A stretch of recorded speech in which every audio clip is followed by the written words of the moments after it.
जैसी सर्दी आई है तो एकदम से स्किन डल हो गई है, और ऊपर से आप जब उसके ऊपर कोई मॉइस्चराइजिंग मिल्क लगा देते हैं, क्रीम लगा लेते हैं, तो और डल हो जाती है। अपनी रूटीन में अच्छा सन ब्लॉक रखें। लोगों को लगता है सर्दी है, सूरज नहीं निकल रहा तो सन ब्लॉक की जरूरत ही नहीं है। ऐसा नहीं है, आपको सन ब्लॉक बर्फबारी भी हो रही है ना, वहाँ पे भी लगाना। अच्छा, इतना ज़रूरी है सन ब्लॉक। आप अपने वॉशरूम में ऑलिव ऑयल या कोकोनट ऑयल रख लें। आपने टॉवल नहीं करना, आप उस गीले जिस्म के ऊपर कोकोनट ऑयल या ऑलिव ऑयल पूरा लगा लें। अच्छा, आप देखिएगा कि आपकी खुश्की के मसले मसाइल कितनी जल्दी हल होना शुरू हो जाएंगे। अच्छा। बार बार साबुन इस्तेमाल करने से भी ड्राई हो जाती है स्किन? बार बार साबुन, लेकिन अच्छा माइल्ड सोप यूज़ करेंगे तो उससे नहीं होगी। शादी से कितने पहले जो है कोई ट्रीटमेंट करवाया जा सकता है? आपने, अगर आपकी शादी करीब है तो आपने लाजमी 6 महीने पहले डॉक्टर के पास आ जाना। और शादी से 10 या 15 दिन पहले मैं मना कर देती हूँ कि अब कुछ नहीं करवाना। पेशेंट क्या करेगा, हमारे पास आएगा 1 हफ्ता पहले और लगा रहा होगा मिक्स क्रीम लगा के चेहरा ख़राब कर लेगा। 1 हफ्ता पहले आके कहेगा अब हमें जो सिंड्रेला बना दे या मुझे स्नो वाइट बना दे, तो फिर ऐसा मुमकिन नहीं है। क्या हम मेकअप के बाद जो है धोए बगैर, उसको क्लेंस किए बगैर सो सकते हैं? नहीं, ऐसा नहीं है। सबसे बड़ी गलती यही है। अच्छा, इस जो एंटी एजिंग इंजेक्शंस हैं, इसके कुछ साइड इफेक्ट्स भी हैं? एपिलेप्टिक पेशेंट आप प्रेगनेंसी में नहीं लगवा सकते, लैक्टेटिंग मदर्स नहीं लगवा सकती, या किसी को कोई मेडिकल हिस्ट्री है हमने उनको नहीं लगवाना। अस्सलाम वालेकुम, सुनो पॉडकास्ट के साथ मैं हूं इमरान सनाउल्लाह। बचपन में तो तमाम लोगों ने ये सुना होगा कि यार तुम्हारी स्किन बड़ी अच्छी थी, या कोई कहता था मेरी स्किन बड़ी अच्छी थी। कुछ घर की ख़वातीन या वालदा या कोई बड़ी खातून भी कहती थी कि फ़लाँ बच्चा जो है ना, इसके तो गाल बड़े ना रेडिश हुआ करते थे, बिल्कुल जैसे सेब की तरह। लेकिन उसके बाद सब बड़े हो गए और उसके बाद वो स्किन भी वो नहीं रही, और वो जो गालों का लाल होना है वो भी नहीं रहा। फिर ड्राइनेस आ गई, पिंपल्स आ गए, पिगमेंटेशन आ गई, एक्नी आ गई, स्कार्स आ गए, और भी बड़ा कुछ आ गया। तो ये हुआ क्या है इतने कुछ अरसे में हमारे साथ? क्या इसमें कुछ खुराक का अमल दखल है? क्या हमारा लाइफस्टाइल का अमल दखल है? क्या कोई ऐसी ट्रीटमेंट्स हमने करवा ली हैं जो कि हमारी स्किन के लिए अच्छी नहीं है, और इससे बचा कैसे जा सकता है? और कौन सी ऐसी चीज़ें आप खा सकते हैं जिसके बाद आपकी स्किन दोबारा से वो बेबी स्किन हो जाए? तो आप भी ये जानना चाहते होंगे, तो आज के पॉडकास्ट में जी हम इसी पर बात करेंगे। हमें ज्वाइन के लिए मारूफ डर्मेटोलॉजिस्ट हैं डॉक्टर सबा नासिर साहिबा। अस्सलाम वालेकुम डॉक्टर साहिबा। वालेकुम अस्सलाम। कैसी हैं आप? ठीक ठाक? अल्लाह का शुक्र, आप कैसे हैं? मैं बिल्कुल ठीक ठाक। डॉक्टर साहिबा, ये बताइए, बचपन में स्किन बड़ी अच्छी होती है और वक्त के साथ साथ उसका जो है, मुझे अलाउ करें तो मैं ये कह सकूं कि बेड़ा गर्क हो जाता है। ठीक है, कौन कौन से ऐसे फैक्टर्स इसमें इन्वॉल्व हैं? या हमने उसकी केयर करना छोड़ दी है, या कोई डाइट हम ऐसी ले रहे हैं, लाइफस्टाइल ऐसा कर रहे हैं, या कोई ट्रीटमेंट ऐसे हम कर रहे हैं, या फिर कॉस्मेटिक की चीज़ें ऐसी हम यूज़ करें जिसकी वजह से हमारी स्किन जो है अब वो वाला मामला नहीं रहा? वो वाला मामला बहुत अच्छा क्वेश्चन है। बच्चे होते हैं जब हम, तो हमारी स्किन बेबी स्किन होती है। स्किन के नीचे एक फैट होती है जिसकी वजह से चेहरा भी बड़ा गोलमोल सा होता है, बड़ा पिंक सा होता है।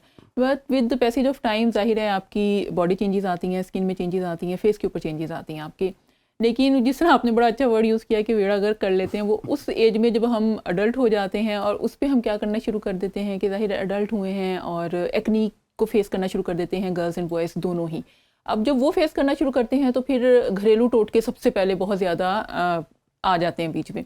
फिर उसके अलावा आपने साफ़ी का नाम सुना होगा। साफ़ी ने बड़ा रोल प्ले किया एक्नी को मज़ीद बिगाड़ने में। अच्छा, उसके बाद फिर साफ़ी या सहाफ़ी? दोनों ने साफ़ी ने बहुत ज़्यादा वो किया। ठीक है, अब क्या करते हैं, घरेलू टोटके में कुछ भी लेके अपनी स्किन के ऊपर लगा लेते हैं। एक्नी हुई है, दाना निकला है, आप अपने स्किन डॉक्टर के पास नहीं जा रहे हैं। लड़कों को भी ये मसले आना शुरू हो जाते हैं, लड़कियों को भी ये मसले आना शुरू हो जाते हैं। फिर उसके बाद उसको खुरचना शुरू कर देते हैं। जब आप उसको वो करेंगे, ब्रीच करेंगे, फिर वहाँ पर इन्फेक्शन होगी, वहाँ पर जो एक्नी है वो अपना स्कार भी छोड़ के जाएगी और पिगमेंटेशन भी छोड़ के जाएगी। करना क्या होता है कि सबसे पहले अपने स्किन डॉक्टर को चेक करवाएं। क्यों? क्योंकि हम इसमें अगर बहुत ज़्यादा दाने निकल रहे हैं तो हम वो देते हैं, मेडिसिन देते हैं, प्रिस्क्राइब करते हैं ताकि आपके एक्यूट फ्लेयर को दबाया जा सके। फिर उसके बाद हम साथ साथ कुछ टॉपिकल ट्रीटमेंट्स देते हैं ताकि आपके स्कार्स जो हैं उनको भी मद्धम किया जा सके। अच्छा, जब यहाँ पर आप नहीं करते हैं तो फिर वो इतने ज़्यादा हो जाते हैं कि हमारी रिकमेंडेशन आ जाती है कि कोई हम टॉपिकल ट्रीटमेंट भी दे रहे हैं ना, तो वो 8 महीने से पुराना स्कार है तो टॉपिकल ट्रीटमेंट फिर काम नहीं करेगी। फिर आपको फिर लेज़र्स और दूसरे प्रोसीजर्स की तरफ जाना पड़ता है to treat your hyperpigmentation because of acne. तो बेहतर है कि आप लोग जो हैं, जब भी बॉयज़ एंड गर्ल्स अपनी अडल्टहुड में जाते हैं तो ये लाजमी है कि अगर एक्नी हो रही है तो चेक करवाएं। अच्छा, इसके एक और कॉन्सेप्ट आता है कि एक्नी सिर्फ टीन में आती है।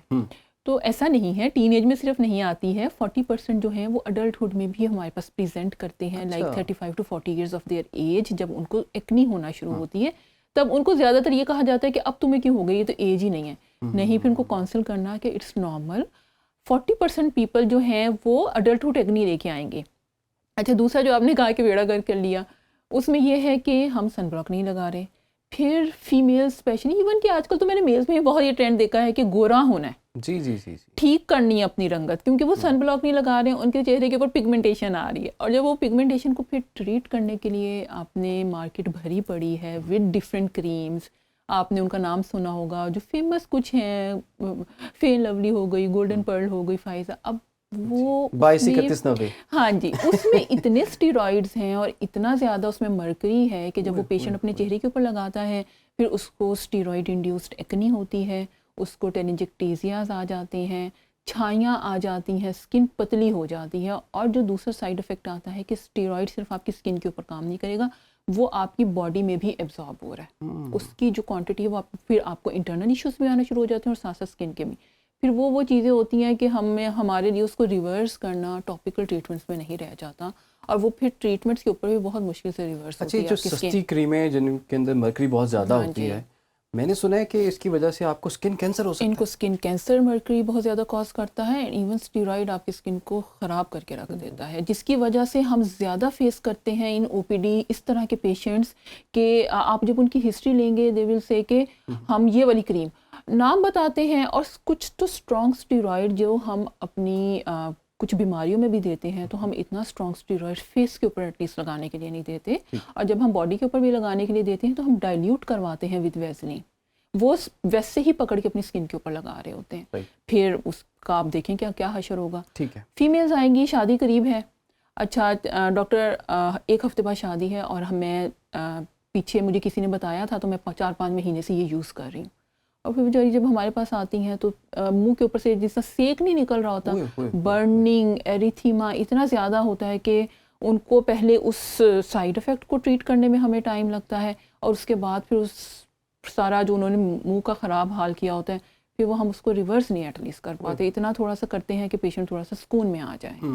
यानी कि शादी भी ख़राब हो गई उस चीज़, शादी भी ख़राब, और फिर वो पेशेंट इतनी उम्मीद लेके आते हैं कि अब हम डॉक्टर के पास जाते हैं, भाई पहले ही आप आ जाएं, क्योंकि हमारे कुछ हैं लोगों को जिस तरह फाइनेंस का इशू आ जाता है, तो हमारे सरकारी अस्पताल हैं जहाँ पर डॉक्टर इस चीज़ के बारे में गाइड करते हैं। अगर आपको फाइनेंशियल इश्यूज आ भी रहे हैं तो एटलीस्ट सरकारी अस्पताल में आएँ, ताकि एटलीस्ट आपको ये गाइड कर दिया जाए कि आपने सन ब्लॉक लगाना है, और कोई ऐसी क्रीम आपको दे दी जाए जिससे आपका रंग जो है वो बेहतर अच्छा, एक और ट्रेंड जो है वो आपने भी देखा होगा कि कुछ खवातीन कहती हैं अपनी किसी दोस्त को कह देंगी यार तुम फलां क्रीम लगा लो, मैंने लगाई बड़ी कमाल थी। यही तो क्या ये तमाम स्किन के लिए एक जैसी क्रीम होती है या फिर पर्सन टू पर्सन या स्किन टू स्किन ये वेरी करती है? ये स्किन टू स्किन नहीं, आपने देखा जैसा भी मैं नाम लिया कुछ क्रीम्स का, इसने तो जो भी स्किन है उसको ख़राब करना है, आपकी जो भी स्किन टाइप है। हम वैसे जो एशियन लोग हैं वो स्किन टाइप 4 में फॉल करते हैं, हमारे जो बहुत गोरे लोग हैं जब हम कहने नॉर्दर्न एरियाज में चले जाते हैं चले वो स्किन टाइप 3 में चले जाते हैं, लेकिन ये इन दोनों स्किन्स को ख़राब करेगी। और वो जो एक ट्रेंड चलता आ रहा है ना, मैंने ये यूज़ की थी, क्योंकि स्टीरॉइड एकदम इमीडिएट रिजल्ट लेके आएगा। लोग कहेंगे कि अच्छा इमीडिएट रिजल्ट आ गया तो मतलब बहुत अच्छी कोई मैजिकल क्रीम है। अच्छा, तो वो फिर आगे अपने दोस्तों को भी मशवरे दिए जाएंगे, वो भी वही चीज़ इस्तेमाल कर रही होंगी, और इवन उन्हें इस चीज़ से रोका जाएगा कि डॉक्टर के पास मत जाना, वहाँ पे जाओगे तो उसकी वजह से हार्मोनल इम्बैलेंसेस आना शुरू हो जाएंगे, और जो वो क्रीमें हम बता रहे हैं वो लो, इवन फिर उनको वहाँ पे काउंसिल करना कि भाई इसमें स्टीरॉइड है, इसकी वजह से हार्मोनल इम्बैलेंसेस आएंगे, डॉक्टर आपको ऐसी क्रीम नहीं देगा जिससे एक तो इमीडिएट रिजल्ट आए, और डॉक्टर कोई ऐसी क्रीम नहीं देगा जिसके अंदर स्टीरॉइड प्लस मर्करी हो। ठीक है जी, सर्दी है और शदीद सर्दी हैं, और जब भी सर्दियाँ आती हैं तो कुछ तोहफे जो है अपने साथ लेकर आती हैं। सबसे बड़ा तोहफा जो है जी वो ड्राइनेस का है, वो डलनेस का है, और वो इचिंग का है। इसका हाल क्या है? अच्छा, ड्राइनेस तो बहुत ज़्यादा है, एक तो सर्दी पड़ भी बहुत ज़्यादा, अचानक कि सर्दी पड़ना शुरू हो गई है बहुत ज़्यादा, और ड्राइनेस बहुत है। अच्छा, इसमें जो पेशेंट अब जो इंक्रीज़ हुआ है वो हुआ है हमारे पास चंबल का। आम ड्राइनेस का जो पेशेंट है वो हमारे पास जो है वो इंक्रीज़ हो गया है। अब उसमें क्या है जी कि चंबल का पेशेंट है, अब क्या कर रहे हैं कि कुछ भी शावर ले रहे हैं, या फीमेल्स हैं वो घर के काम कर रही हैं, किचन के काम कर रही हैं, बर्तन धो रही हैं, कपड़े धो रही हैं, उसके बाद वो अपने हाथों और पैरों की केयर नहीं कर रही। एक्जिमा के पेशेंट में तो हम ये कहते हैं कि जी आपने अगर सर्फ और साबुन को भी हाथ लगाएंगे तो वो आपको कॉन्टैक्ट डर्माटाइटिस करेगा, उससे क्या होता है, हाथ और पाँव की जो एड़ियाँ हैं वो फट जाती हैं, हाथों की उंगलियां जो हैं उसमें ड्राइनेस आके क्रैक्स आ जाते हैं, जो एड़ियाँ हैं वो फट जाएंगी, पूरा पाँव के जो तलवे हैं उसमें क्रैक्स आ जाएंगे और पेशेंट जो है वो पेन में होगा। उधर गाइड करना कि आपको कैसे चलना है, ये तो हो गया। चलिए चंबल की बात करनी, एक आम बंदा है उसको ड्राइनेस के इश्यूज आना शुरू हो गए, हम नहीं केयर करते, हम कोई अच्छा मॉइस्चराइजिंग लोशन नहीं लगा रहे हैं, हम एक आम मॉइस्चराइजिंग लोशन लगा रहे हैं जिसमें हमें नहीं पता कि क्या होना चाहिए जो हमारी स्किन के लिए बेनिफिट हो। ठीक है। आपने हमेशा वो मॉइस्चराइजिंग लोशन लेना है जिसमें सेरामाइड हो, जिसमें ग्लाइसरीन है, जिसमें हाइलुरोनिक एसिड है, जिसमें आपके पास शिया बटर है। ये आपका सबसे अच्छा मॉइस्चराइज़र जो है ना, मॉइस्चराइजिंग एजेंट है और ये आपके मॉइस्चराइज़र को लॉक करेगा। दूसरा, ये हम पानी बहुत कम पी रहे हैं, हम सर्दियों में पानी पीते ही नहीं है, हम इंटरनली हाइड्रेट नहीं कर रहे हैं और एक्सटर्नली हम लोग हाइड्रेट करने की कोशिश करते हैं विद लोशंस। एक तो पानी ज़्यादा पिएं, फिर आपने एक्सटर्नली हाइड्रेट कैसे करना है कि अच्छा लोशन लगाएं। ठीक है। अच्छा, इसके अलावा एक मतलब मैं वैसे टोटके नहीं देती हूँ लेकिन एक घरेलू टोटका ये है कि आप जब शावर लें, जिनको बहुत ज़्यादा ड्राइनेस के इश्यूज़ हैं, आप अपने वॉशरूम में ऑलिव ऑयल या कोकोनट ऑयल रख लें। आप जब आपका जो गीला जिस्म होता है, आपने टॉवल नहीं करना, आप उस गीले जिस्म के ऊपर कोकोनट ऑयल या ऑलिव ऑयल पूरा लगा लें। अच्छा। आप देखिएगा कि आपकी खुश्की के मसले मसाइल कितनी जल्दी हल होना शुरू हो जाएंगे। अच्छा। रात को अपने हाथों और पैरों पे जिनको बहुत ज़्यादा ड्राइनेस है, पैरों पे स्पेशली वैसलीन लगाएं और ऊपर से सॉक्स पहन लें, सुबह उनकी स्किन बहुत अच्छी होगी। या अगर उनको वैसलीन से बहुत ज़्यादा चिपचिपाहट महसूस हो रही है, कुछ लोग होते हैं जिनको स्टिकी ज़्यादा लगती है, और वो कोई अच्छा, जिस तरह मैंने आपको लोशन बताया, ये लगाएं और उसके ऊपर सॉक्स पहन लें। यानी कि आसान हल है, कोई दवाइयों की जरूरत नहीं है, ऐसे थोड़ी सी केयर करनी है, केयर करनी है। और अच्छा, दूसरा ये एक हमारी बहुत मिथ है, डिटॉल लगा लें, सेफगार्ड लगा लें, आपके 99% जर्म्स ख़त्म हो जाएंगे। ये सारी मिथ है, ऐसा कुछ नहीं होता, ये मज़ीद खुश्की लेके आते हैं। आप बहुत माइल्ड सोप का इस्तेमाल अपने उसमें रखें जब आप शावर ले रहे हैं, या आप आम मुँह हाथ भी धो रहे हैं, डव वाइट सोप ले लें, लक्स वाइट सोप ले लें, इससे आगे मत जाएं। अच्छा, बार बार साबुन इस्तेमाल करने से भी ड्राई हो जाती है स्किन? बार बार साबुन, लेकिन अच्छा माइल्ड सोप यूज़ करेंगे तो उससे नहीं होगी। और उसके बाद जब भी करें मॉइस्चराइजिंग लोशन लगाएं।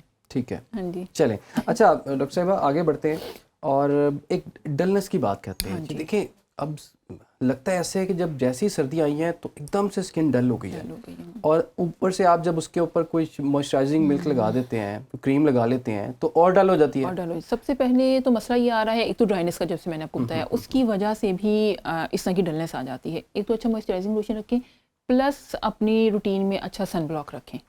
लोगों को लगता है सर्दी है, सूरज नहीं निकल रहा तो सन ब्लॉक की ज़रूरत ही नहीं है। ऐसा नहीं है, आपको सन ब्लॉक, बर्फ़बारी भी हो रही है ना, वहाँ पे भी लगाना। अच्छा, इतना ज़रूरी है सन ब्लॉक। सन ब्लॉक लगाएं, फिर आप अपने डॉक्टर के पास आएँ, हम कुछ ऐसी केयर बताते हैं और कुछ ऐसी क्रीम्स बताते हैं जिससे आपकी पिगमेंटेशन और डलनेस गायब होती है।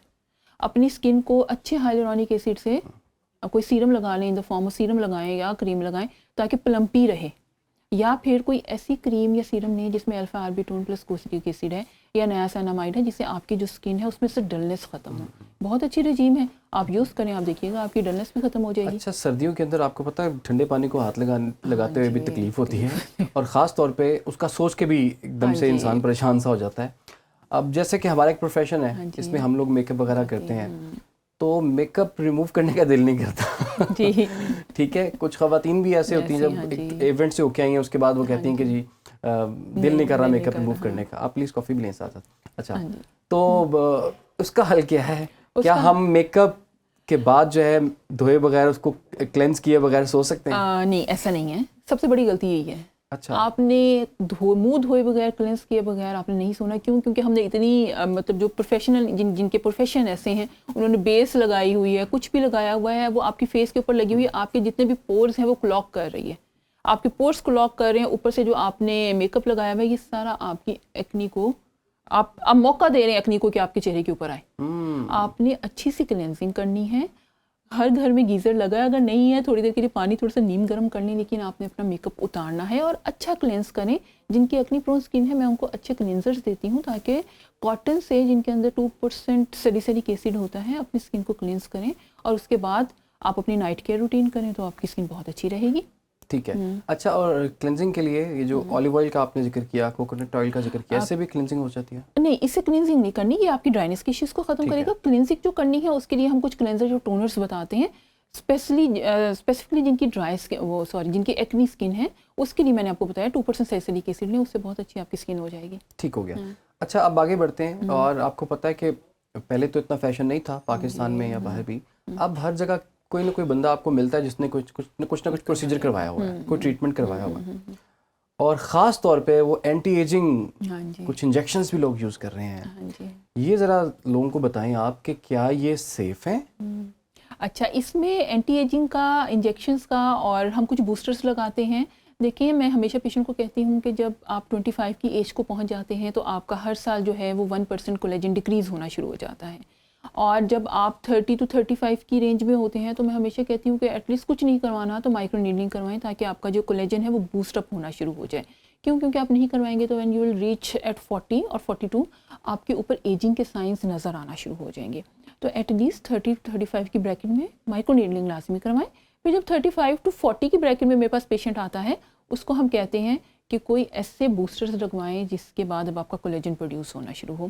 उसमें हम हमेशा पेशेंट को कहेंगे 3 महीने बाद या 6 से 8 महीने तक आप एक अच्छा PDRN लगवा लें, या आप कोई पॉलीन्यूक्लियोटाइड लगवा लें, ताकि आपका कोलेजन, क्योंकि अब देखें विद एज आपका कोलेजन डिक्रीज़ होना शुरू हो गया। And skin is the largest organ, हम इसका ख्याल ही नहीं रखते। मैं हमेशा पेशेंट को कहती हूँ, देखिए आप 40 के बाद, जब हम आपको कह देते हैं कि हाँ 40 के बाद अपने ब्लड प्रेशर पे नज़र रखें, अपने किडनीज़ के, लीवर्स के टेस्ट करवाते रहा करें, इसी तरह अपनी स्किन का भी ख्याल यानी कि स्किन को भी ऐड कर लें उसमें, स्किन को ऐड करें। क्यों? क्योंकि जब तक मेरे पास 40 में पेशेंट आएंगे ना, आप कहेंगे अब मुझे अपना आप अच्छा नहीं लग रहा, अब झुर्रियाँ आ गई हैं, तो अब कुछ करके दें। फिर हमें उनके लिए फिर वहाँ पे एक्सटेंसिव ट्रीटमेंट्स की तरफ जाना पड़ता है। तो वाई नॉट कि आप अपनी स्किन का ख्याल 30 से ही रखना शुरू कर दें, ताकि 40 तक आपकी एजिंग आए ही ना, वो डिले हो जाए। और जब आप रखते हैं, बहुत मैं कोई एक्सटेंसिव प्रोसीजर्स के लिए नहीं कह रही, सिर्फ माइक्रो नीडलिंग की तरफ जाएं। 30 to 35 में कुछ अच्छे जो अफोर्ड कर सकते हैं, कुछ लोगों को जिसका फाइनेंस का प्रॉब्लम आ जाता है, वो नहीं कर पाते हैं, उनको फिर हम कुछ सीरम्स और कुछ सन ब्लॉक के लिए कह देते हैं कि एटलीस्ट ये करें, और कुछ भी नहीं करना तो एटलीस्ट माइक्रो नीडलिंग करवाते हैं। ये जो आपने एज ब्रैकेट बताई है ना, इसमें लड़का भी और लड़की हो, उसकी शादी हो चुकी होती है, अच्छा, शादी हो और उसके बाद जो है वो उसकी अपने पे तवज्जो खत्म कोई नहीं होती, और उसके बाद फिर ऐसे वो एजिंग नजर आ रही होती है। अच्छा, उसमें एक जो पीरियड आता है ना 30 to 40, उसमें नहीं होती, लेकिन जब थोड़े से बच्चे बड़े हो जाते हैं ना, उनके फिर 40 to 45 की रेंज में हमारे पास फीमेल्स भी आती हैं और मेल्स भी, फिर होश आता है। फिर आता है कि अब डॉक्टर अब क्या करें, अब अपना चेहरा देखते हैं तो अब वो ढलका हुआ लगता है और बूढ़ा बूढ़ा लगता है। तो उसके लिए फिर जाहिर है फिर 40 to 45 के लिए फिर हम थ्रेड्स की तरफ ले जाते हैं पेशेंट को, क्योंकि अब हमने पेशेंट का कोलेजन बूस्टअप करना है। जितना कोलेजन और इलास्टिन टाइट होगा उतनी स्किन टाइट होना शुरू होगी। अच्छा, इस जो एंटी एजिंग इंजेक्शंस हैं, इसके कुछ साइड इफेक्ट्स भी हैं? क्योंकि वो एक रेफरेंस भी मैं कोट करना चाहूँगा, ये कांटा लगा गर्ल, जो सेंसेशनल गर्ल शिफाली, ग्लूटाथायोन का उन्होंने कहा था, तो उनके बारे में भी ये सुना था कि वो ये इंजेक्शंस लगवा रही थी, उस दिन शायद उन्होंने कोई नाश्ता भी नहीं किया हुआ था, कुछ रिजेक्ट कर गया। अच्छा, उधर मैं इतना ज़्यादा नहीं इस चीज़ पे वो करूँगी, क्योंकि शी वाज एपिलेप्टिक पेशेंट, वो एपिलेप्टिक पेशेंट थी और उनकी भी मेडिसिन वगैरह वो लेती थी। क्यों? क्योंकि ग्लूटाथायोन है वो एकदम आपका हार्ट फेलियर नहीं करता। ग्लूटाथायोन हम पेशेंट को जब कहते भी हैं तो हमने एक सेफ डोज रखी हुई है जो 600 to 1200 mg है, और उससे ऊपर हमने एक्सीड नहीं करना। अगर आप वाकई में एक प्रॉपर डॉक्टर के पास जाएंगे, वो इससे ऊपर आपको एक्सीड नहीं करेगा।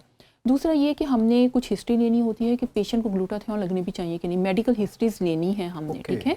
अगर इस तरह की कोई प्रॉब्लम्स हैं तो वो कॉन्ट्राइंडिकेशंस हैं, हम नहीं लगाएंगे। आप प्रेगनेंसी में नहीं लगवा सकते, लैक्टेटिंग मदर्स नहीं लगवा सकती, या किसी को कोई मेडिकल हिस्ट्री है हमने उनको नहीं लगवानी, जिस तरह उनको एपिलेप्सी की हिस्ट्री थी, ठीक है। उसके अलावा फिर जब हमने किसी को कोई मेडिकल इशू नहीं है, फिर भी हमने उनके LFTs और RFTs पे नज़र रखनी है, मतलब कि गुर्दों के टेस्ट पे और जिगर के टेस्ट पे, क्योंकि ये दवाई है वो यहाँ से पास होती है। अगर तो वो ठीक है, हर 2-3 हफ्ते के बाद ठीक है, तो फिर आप ये ले सकते हैं। लेकिन उस पर भी आपने ये उम्मीद नहीं रखनी कि अब मेरा ये कलर था, ये 1 लाइट टोन कर देंगे, लेकिन इससे ज़्यादा नहीं। और इस पर पेशेंट मेरे पास काफ़ी दफ़ा ऐसे आते हैं कि अब बहुत डार्क कम्प्लेक्शन है, इसको बहुत गोरा कर दें। उनको भी एक काउंसलिंग करना कि ये जो अल्लाह ताला ने हमें स्किन दी है, ये हमारी नेमत है। क्योंकि आपने देखा है जो यूरोपियन कंट्रीज़ हैं वो बहुत फेयर हैं, वो स्किन टाइप 1 और 2 में फॉल करते हैं, और उनकी स्किन के ऊपर स्किन कैंसर्स बहुत ज़्यादा हैं। क्यों? क्योंकि अल्लाह ताला ने एक मैकेनिज़्म, मतलब अल्लाह ताला ने जो हमें मेलेनोसाइट्स दे दिए हैं, मैं कहती हूँ कि हमारे लिए ब्लेसिंग है, क्योंकि हमारा वो पिगमेंट ज़्यादा प्रोड्यूस कर रहे हैं, और जो स्किन पिगमेंट ज़्यादा प्रोड्यूस करती है उसके ऊपर स्किन कैंसर के चांसेस बहुत कम हो जाते हैं। तो जो इस तरह के पेशेंट आते हैं उसको फिर इस तरह की काउंसलिंग करना कि नहीं, आपकी यही स्किन है, यही अल्लाह ताला ने आपको दी है, ये आपको विरासत में मिली है। हमारा मेन मकसद क्या होना चाहिए कि स्किन ग्लो करनी चाहिए, स्किन के ऊपर कोई पिगमेंटेशन नहीं होनी चाहिए, उसके ऊपर कोई एक्नी नहीं होनी चाहिए, एक्नी स्कार नहीं होना अभी चाहिए। आपने एक एग्जांपल कोट की थी कि एक खातून जो थी वो आई शादी से हफ्ता पहले जी, और उसके मामलात बिगड़ चुके थे स्किन वाले। ये हमें बताइए, क्योंकि जब भी शादी की बात आती है तो कुछ ना कुछ ट्रीटमेंट्स जो हैं वो पहले करवाने होते हैं, या इवन के रिश्ता भी जब चल रहा होता है उस वक्त भी करवाने होते हैं। तो कितना रिजल्ट के लिए कितना टाइम ड्यूरेशन चाहिए होता है? शादी से कितने पहले जो है कोई ट्रीटमेंट करवाया जा सकता है? आपने अगर आपकी शादी करीब है तो आपने लाजमी 6 महीने पहले डॉक्टर के पास आ जाना है। और शादी से 10 या 15 दिन पहले मैं मना कर देती हूँ कि अब कुछ नहीं करवाना। क्यों? क्योंकि खुदा ना खास्ता अगर किसी चीज़ का साइड इफ़ेक्ट आ जाता है, और 2-3 दिन पहले तो कुछ भी नहीं करवाना कि आपकी स्किन के को इतना टाइम हो कि वो ठीक हो सके। हाइड्रा फेशियल भी मैं कहती हूँ, अगर कार्बन लेज़र फेशियल भी करवा रहे हैं वो भी 2-3 दिन पहले करवा लें। लेकिन कोई भी ऐसा एक्सटेंसिव प्रोसीजर, माइक्रो नीडलिंग भी आपने शादी से 10 दिन पहले छुड़वा दें, कुछ नहीं करना। हाँ, लेकिन 6 महीने पहले आपने शुरू कर दें। अगर आप चाहते हैं आपकी स्किन के ऊपर पिगमेंटेशन है, डलनेस है, आप चाह रहे हैं कि आपकी स्किन के ऊपर ग्लो आए, माइक्रो नीडलिंग चाह रहे हैं, क्योंकि उसमें भी फिर हम 2-3 सेशन की तरफ लेके जाएंगे। हर सेशन में हमने 3 हफ्ते से 4 हफ्ते का गैप रखना है, तो आप इतना करवा लें। आप हमारे पास इस टाइम पे आएँ तो पेशेंट को बहुत अच्छे रिजल्ट भी आते हैं। पेशेंट क्या करेगा, हमारे पास आएगा 1 हफ्ता पहले और लगा रहा होगा मिक्स क्रीम्स, मिक्स क्रीम लगा के चेहरा ख़राब कर लेगा। 1 हफ्ता पहले आके कहेगा अब हमें ये सिंड्रेला बना दें या मुझे स्नो वाइट बना दें, तो फिर ऐसा मुमकिन नहीं है। फिर वहाँ पे पेशेंट का सिर्फ हमारे पास इतना टाइम ब्रैकेट होता है कि जो उसके स्किन के ऊपर रिएक्शन आया है हम सिर्फ उसको ख़त्म कर पाएँ। हम ऐसा नहीं कर सकते कि आपकी स्किन को बिल्कुल टोटली ठीक कर दें। सही है। और ये जो मेकअप के बहुत से पार्लर जो हैं वो खुले हुए हैं, और आपको पता है इतने इतने पैसे वो लोग लेते हैं। फिर जब उनसे कहा जाता है कि एक मेकअप के एक इवेंट के इतने पैसे, वो कहते हैं साथ में कुछ चीज़ें जो है गिनवा भी देते हैं कि जी हम आपको ये चीज़ें, ये प्रोसीजर्स भी हम आपको ऑफर कर रहे हैं। तो आप कह रही हैं कि कुछ दिन पहले तक कोई प्रोसीजर नहीं करवाना चाहिए? नहीं। अच्छा, जो मेकअप वाले होते हैं, देखिए अनफॉर्चुनेटली हमारा मुल्क ही कैसा है जो इसमें सैलून वालों ने भी हाइड्रा फेशियल रखा हुआ है, सैलून वालों ने बाकी मशीन्स भी रख ली हैं। जबकि बाहर आप कंट्रीज़ में देखें तो ये इट्स नॉट अलाउड कि आप पार्लर्स में या सैलून्स में रखें। अपना जो भी स्किन केयर करवाएं, आप लाजमी इस चीज़ का ख्याल रखें कि आप जिसके पास जा रहे हैं वो स्किन डॉक्टर है या अच्छा एस्थेटिशियन है, स्पेशलाइज्ड हो और उसको इस चीज़ में तजर्बा हो, आपने उससे करवाना है। और पार्लर में जिस तरह आप मेकअप और जिस तरह दूसरे काम होते हैं वो तो ज़ाहिर है आपने उन्हीं चीज़ों में तभी करवाने हैं, लेकिन कोई भी प्रोसीजर आपने अपनी स्किन को 1 हफ्ता पहले मत छिड़वाएं। ठीक है। अच्छा, आजकल जो PRP चली हुई है बहुत ज़्यादा, बल्कि अब तो एक और चीज़ आ गई है कि एक्सोसोम भी आ गया। तो जरा इसको डिफाइन करें आप कि PRP और एक्सोसोम में फ़र्क क्या है और क्या करवाना चाहिए? अच्छा, दोनों में ज़मीन आसमान का फ़र्क है, मैं कहती हूँ। अच्छा, PRP क्या है? PRP जैसा मैंने कहा ना कि आप अगर कुछ भी नहीं करवाना तो PRP शुरू करवा दें। उसमें क्या है, हमने आप ही का ब्लड लेना है, उसमें से प्लेटलेट्स को हमने अलग कर लेना है, आपके प्लाज्मा को हमने अलग कर लेना है। अब उसके अंदर बहुत अच्छे ग्रोथ फैक्टर्स हैं, अल्लाह ताला ने बहुत अच्छे ग्रोथ फैक्टर्स रखे हुए हैं। अब आप इवन ये देखिए कि PRPs जो हैं वो ऑर्थो में आपका किसी को घुटने का दर्द है, कहीं पर भी है, वहाँ पर भी ये इंजेक्शन लगाए जाते हैं कि इसके अंदर बहुत अच्छे ग्रोथ फैक्टर हैं, इससे बहुत अच्छा आराम आता है। यही हम पेशेंट को सेंट्रीफ्यूज करके उन्हीं के स्किन के अंदर डालते हैं, बहुत अच्छे ग्रोथ फैक्टर, बहुत अच्छे रिजल्ट लेके आते हैं। आपकी फाइन लाइन्स को ठीक करता है, रिंकल्स को ठीक करता है, पिगमेंटेशन को ठीक करता है, एक्नी स्कार्स को ठीक करने में मदद करता है। आप लेते रहें। बाकी जो आपने बात की एक्सोसोम जो है वो न्यू ट्रीटमेंट है, it's a stem cell therapy, और ये अभी FDA अप्रूव नहीं है, लेकिन हाँ हम लगा रहे हैं। इसकी हमने हिस्ट्री लेनी है पहले पेशेंट की, क्योंकि कुछ मेडिकल कंडीशन है, कोई ऑटोइम्यून डिजीज़ हैं, उसमें क्योंकि ये अभी FDA अप्रूव नहीं है, इसलिए हम उनको मना कर देते हैं कि एक्सोसोम की तरफ मत जाएं। किसी को कोई मेडिकल प्रॉब्लम नहीं है, कोई मेडिकल हिस्ट्री नहीं है, हम उनको लगाते हैं और ये आपकी स्किन को, अब ये स्टेम सेल है, इसने करना क्या है, देखिए विद एज हमारे जो सेल टू सेल सिग्नलिंग है ना वो कम हो जाती है। ओके। आपके सेल्स हैं वो एक दूसरे को सिग्नल दे रहे हैं कि काम प्रॉपर करें, विद एज वो कम होना शुरू हो जाएंगे। ये क्या करेगा कि ये अंदर जाके वो सेल टू सेल सिग्नलिंग को, हाँ वो स्किन भी सुस्त हो गई है, हाँ काम करने को सर्दियों में काम करने को दिल नहीं कर, इन्होंने अंदर जाके सिग्नलिंग को तेज करना है कि कोलेजन है उसको जल्दी प्रोड्यूस किया जाए, मतलब इस तरह की सिग्नलिंग करेंगे और उसकी वजह से फिर आपके चेहरे पे अच्छे रिजल्ट्स आएंगे। हेयर पे भी ये यही काम करते हैं। आपने मर्दों का गंजपन देखा होगा, बहुत ज़्यादा है, हम उनको भी ये स्टेम सेल लगाते हैं ताकि सेल टू सेल सिग्नलिंग तेज़ हो। लेकिन जो मेल एंड्रोजेनिक एलोपेशिया होता है ना, उसमें मैं हमेशा कहती हूँ कि आप एक्सोसोम लगवा लें, आप हेयर ट्रांसप्लांट करवा लें, आप कुछ भी करवा लें, लेकिन आपने पीछे उसकी पैथोफिजियोलॉजी समझें। अगर आप अपनी रूटीन में मिनॉक्सिडिल या फिनेस्ट्राइड नहीं रखेंगे, आपके बाल वापस नहीं आएंगे, वो फिर गिर जाएंगे।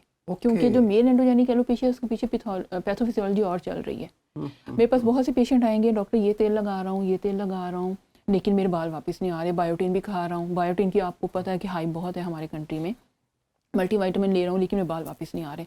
फिर वहाँ पर उनको समझाना, भाई आपने मिनॉक्सिडिल लेना है, आपने फिनेस्ट्राइड लेना है ताकि आपके बाल वापस आएँ, और ये आपने लाइफ लॉन्ग लेना है, ताकि क्योंकि वो बंद करेंगे वो एंजाइम फिर एक्टिव हो जाएगा और वो फिर से बाल गिरना शुरू कर देंगे।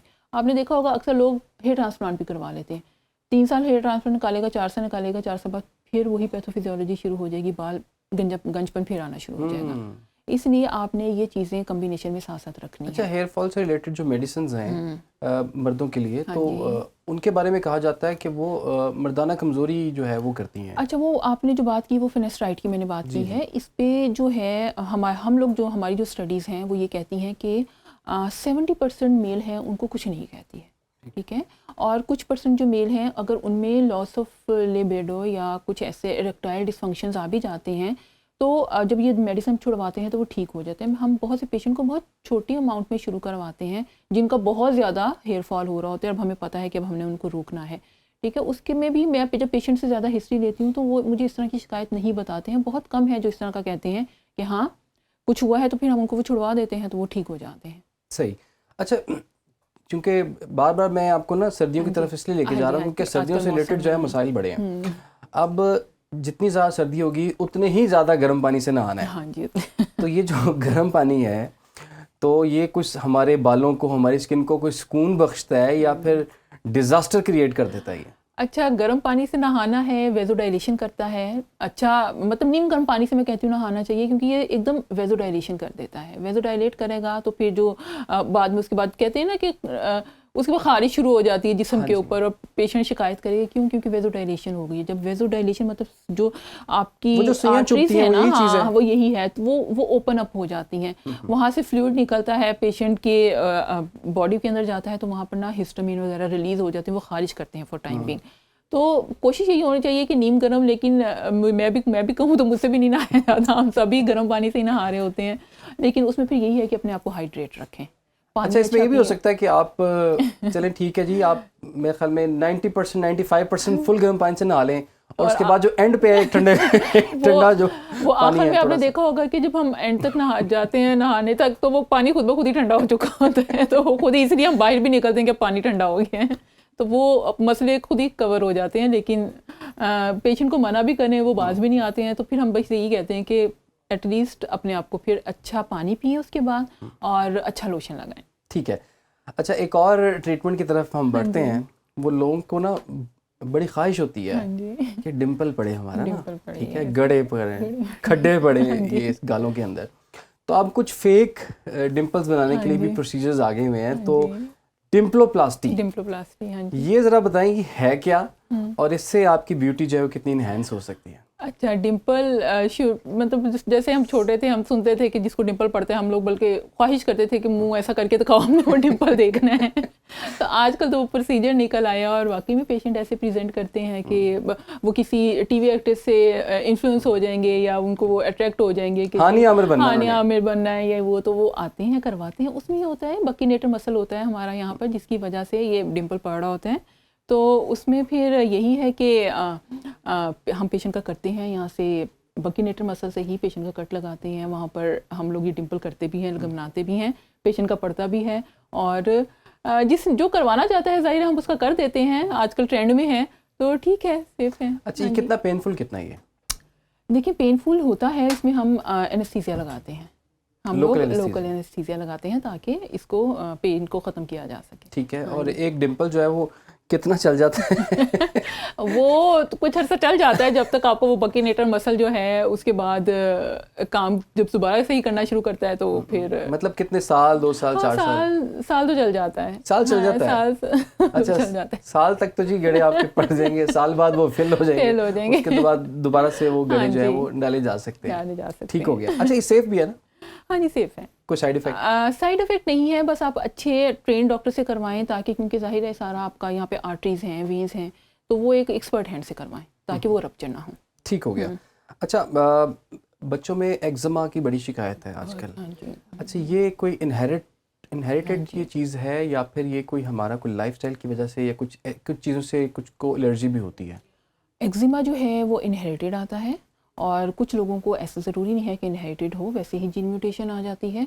चंबल एक तो है, और आजकल जो है मौसम में ये बहुत ज़्यादा रिलैप्स हो जाती है, और पेशेंट जो है हमारे पास चंबल लेके बहुत आता है। एक एज आती है, बच्चों में स्टार्ट हो जाता है और बहुत शदीद होता है।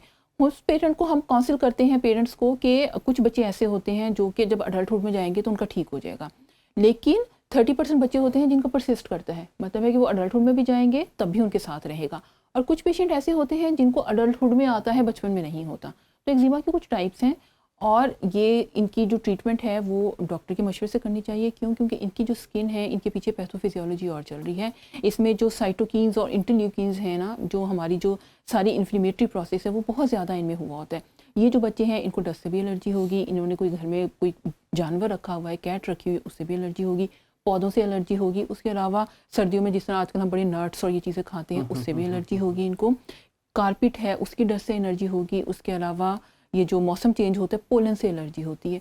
और स्पेशली कुछ साबुन ऐसे जब बच्चे यूज़ करना शुरू कर देते हैं या वो, उससे भी इनको एलर्जी आ जाती है। स्किन बहुत ज़्यादा फटना शुरू हो जाती है, स्किन ड्राई रहती है, क्रैक्ड हो जाती है। इनको सुपर एडेड इन्फेक्शन का ख़तरा बहुत ज़्यादा रहता है, क्योंकि ये अपना ख्याल नहीं रख पाते हैं बच्चे। उसकी वजह से जब स्किन ब्रीच होती है, अंदर वायरस और बैक्टीरिया जाता है, उसकी वजह से उनको बहुत ज़्यादा सुपर एडेड इन्फेक्शंस लेके आते हैं। उसकी वजह से पेशेंट को बुखार चढ़ा हुआ होता है। फिर हमें पेशेंट को पहले उनकी सुपर एडेड इन्फेक्शन ठीक करनी पड़ती है, इमोलिएंट्स दे के, मेडिसिन दे के वो स्किन को ठीक करना पड़ता है।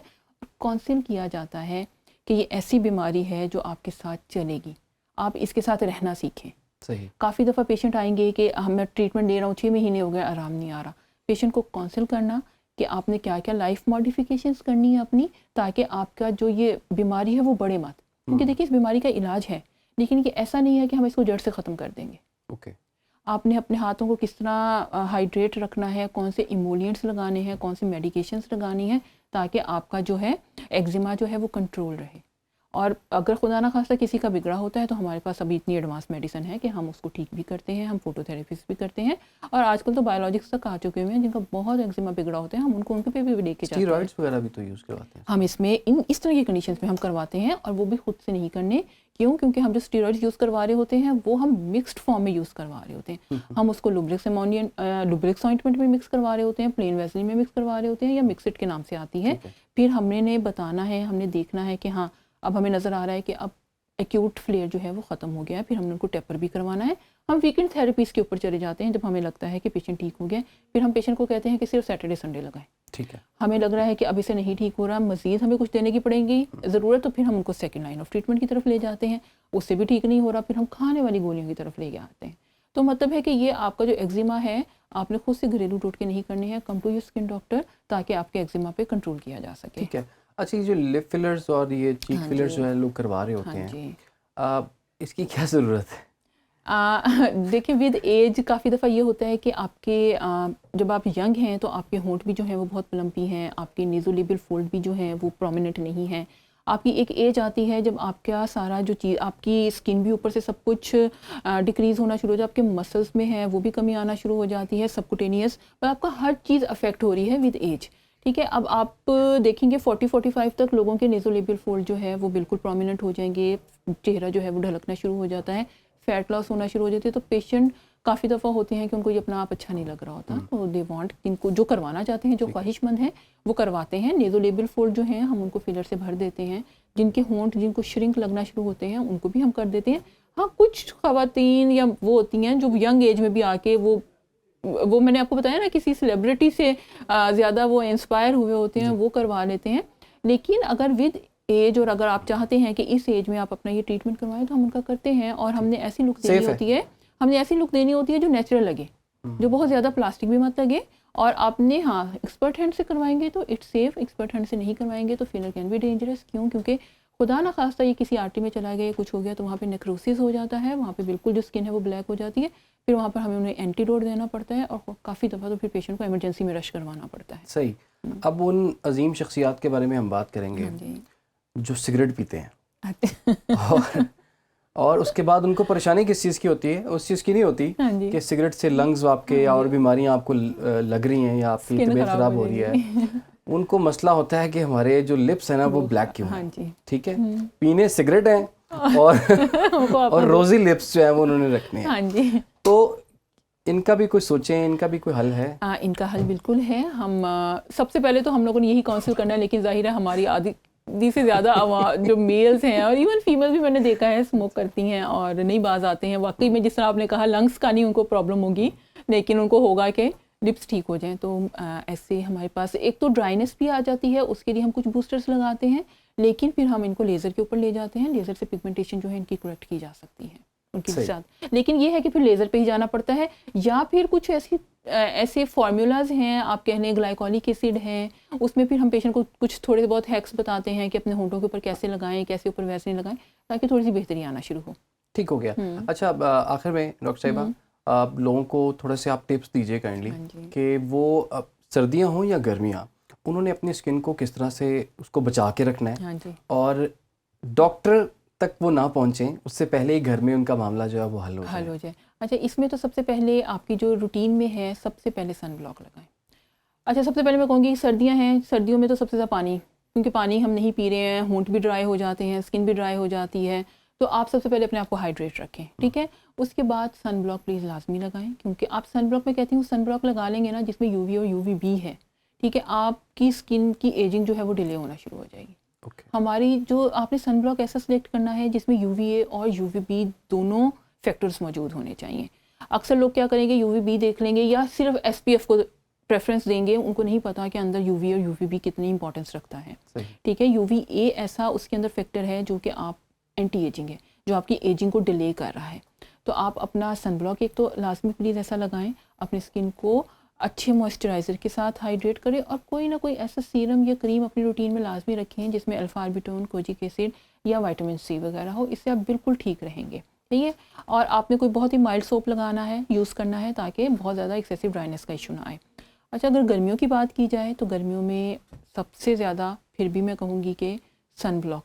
गर्मियों में लोग सन ब्लॉक अवॉइड करेंगे, क्यों? क्योंकि हमारी स्किन के ऊपर चिपचिपाहट करता है। हाँ जी, बहुत ज़्यादा ये इश्यूज़ मुझे फेस करने को मिलते हैं। मैं फिर भी पेशेंट को यही कहूँगी कि प्लीज़ अपना सन ब्लॉक एटलीस्ट जब आप अपने वर्क प्लेस पे चले जाते हैं आप लगाएं, और जब बाहर निकलना है तो लगा के निकलें, क्योंकि आपकी स्किन वो बर्न नहीं करेंगे तो आपकी टैनिंग बहुत ज़्यादा कर देगा, ठीक है। उसके अलावा भी फिर आपने अच्छा एक मॉइस्चराइज़र यूज़ करें, और अपनी स्किन को सोने से पहले आप क्लिनजर से अच्छा लाजमी क्लीन करें, ठीक है। और उसके बाद ये सब काम करके जब आप थक जाएं तो फिर आप सो सकते हैं। अच्छा, सो सकते हैं। अच्छा, इसमें भी ना मैं बहुत ज़्यादा वो नहीं बताऊंगी। देखिए, अगर आप सुबह आपने सन ब्लॉक लगा लिया और कोई ऐसा सीरम, बस आपने दिन में और कुछ भी नहीं लगाना, और सिर्फ मॉइस्चराइज़र, ठीक है। रात को जब आते हैं तो फिर हम सोने से पहले कहते हैं कि सिर्फ आपने अपनी स्किन को क्लीन करना है, और रात को फिर मॉइस्चराइज़र, या हमने कोई ऐसी एक नाइट क्रीम दी होती है जिसको आप लगा लें। सिर्फ दिन में 2 या 3 चीज़ें लगानी होती हैं।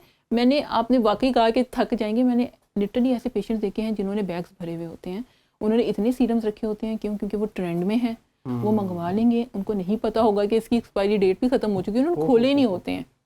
फिर उनको बताना है कि स्किन के लिए क्या ज़रूरी है, हर चीज़ जो ट्रेंड में आ रही है वो लेना ज़रूरी नहीं है, और आपको करनी स्किन जो केयर रूटीन होती है वो 2-3 चीज़ों से होती है। सबसे इम्पोर्टेंट क्वेश्चन जो था वो हम भूल ही गए आपसे पूछना, वो ये कि एक बंदा है या एक बंदी है, वो चेहरे का कलर कुछ और है, गर्दन का कुछ और है, हाथों का कुछ और है, पाँव का कुछ और है, तो ये जो एक वैरायटी नज़र आती है, इसका क्या हाल है? अच्छा, इसमें यही है कि सन ब्लॉक नहीं लगा रहे। अब जो आपने कहा ना चेहरे का और है, उसमें तो फीमेल है, उसने अपने आप को मेकअप से मेकओवर कर लिया है, वो चेहरे का कलर उसने छुपा लिया, अब वो हाथों और पैरों पे तो नहीं कर रही हैं। तो आपने ओवरऑल अपनी स्किन का ख्याल रखना है। हमारे जो सन एक्सपोज्ड पार्ट हैं वो हमारे पाँव भी हैं, वो हमारे हाथ भी हैं, हमारी गर्दन भी है, और हमारा चेहरा भी है।